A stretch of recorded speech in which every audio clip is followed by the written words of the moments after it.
So you may have noticed in the past few weeks that there's been some construction out here.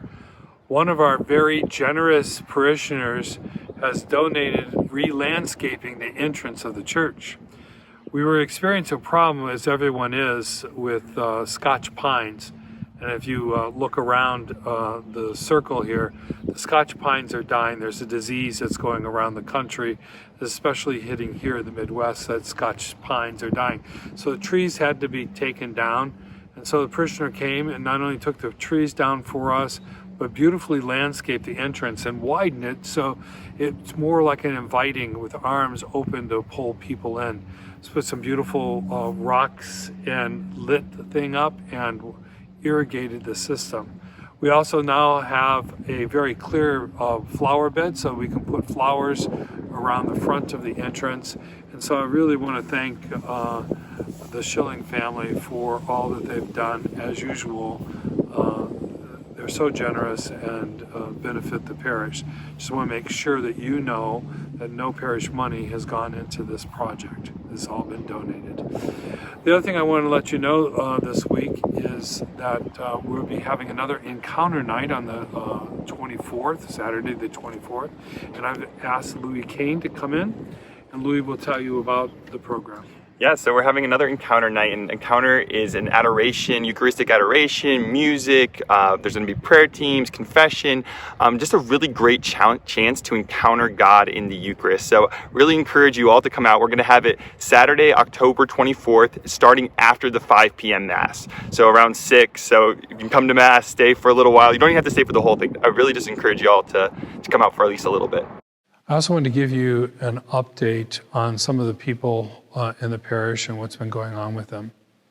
I really would like to ask you to pray for Chuck and Junie Gording. Their daughter Beth has been fighting cancer for years. Unfortunately, she lost the battle this week. This is the second adult child the Gordings have lost, and it's very, very difficult. So please keep them in your prayers, as well as Beth's 3 adolescent children. Also, we, several months ago, prayed for Nancy Liptak. She needed, I believe, a kidney transplant. Several of you were tested. There were no matches. Unfortunately, Nancy passed away this week as well. There's also a few parishioners who are undergoing treatment or battling some sort of health conditions that I'd like to give you an update on. This is not an extensive list. This is just the people I know about. So if there are others that need to be prayed for, please let the parish office know. Okay, Mary Jane Taylor is the one who's had 2 double lung transplants.